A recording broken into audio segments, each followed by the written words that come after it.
इतना ही मैं कहना चाहता हूं कि सत्ता पक्ष से गृह मंत्री जी 4 दिन मणिपुर में रहे।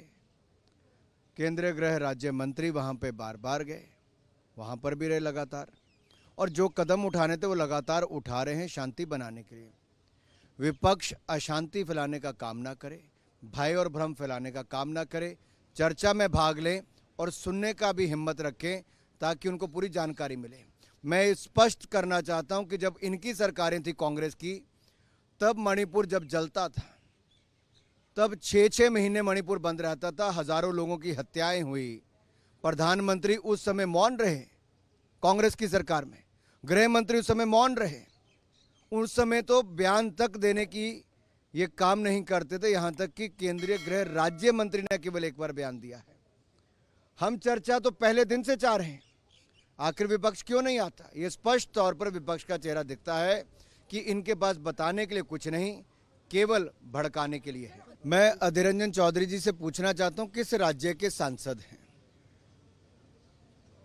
क्या अपने राज्य के बारे में थोड़ी सी भी चिंता, जहां कांग्रेस को मुश्किल से 1 सीट मिलती है? क्या कांग्रेस ने बंगाल में जाने का सोच लिया कि अब जाएंगे नहीं, ना ही चुनाव लड़ेंगे? तभी तो मणिपुर तो गए, लेकिन 21 सांसदों को लेकर बंगाल जाने की हिम्मत अधीर रंजन चौधरी जी और कांग्रेस के नेताओं की नहीं हुई।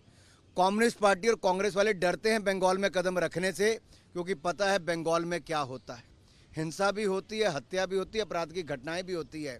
और अधीर रंजन चौधरी जी, कम्युनिस्ट पार्टी के नेताओं से मैं फिर कहता हूं, अगर आपने मन ही बना लिया है कि ममता सरकार के डर से, वहां की मारपीट से आपने वहां नहीं जाना है और यहां बस सदन के बाहर खड़े होकर हल्ला करना है और सदन के अंदर भी नहीं जाना, तो दिखता है कि आपने मन बना लिया, अब आप इसका हिस्सा नहीं रहेंगे। मेरा सभी विपक्ष के सांसदों से आग्रह है कि कृपया करके सदन के भीतर आएं, चर्चा में भाग लें, और जिन भी विषयों पर उनको चर्चा करनी है, सरकार पहले दिन से तैयार है।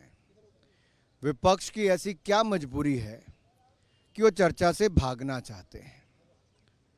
आखिरकार केवल सड़क पे ही आवाज उठानी थी, तो सदन में जो चुने गए हैं, जो संसद के लिए चुने गए हैं, उसका काम क्या है?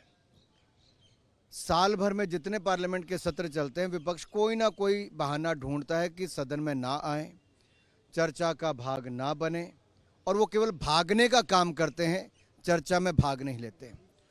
वो चर्चा में रहने का काम करते हैं, चर्चा में भाग लेके अपनी बात नहीं रखते।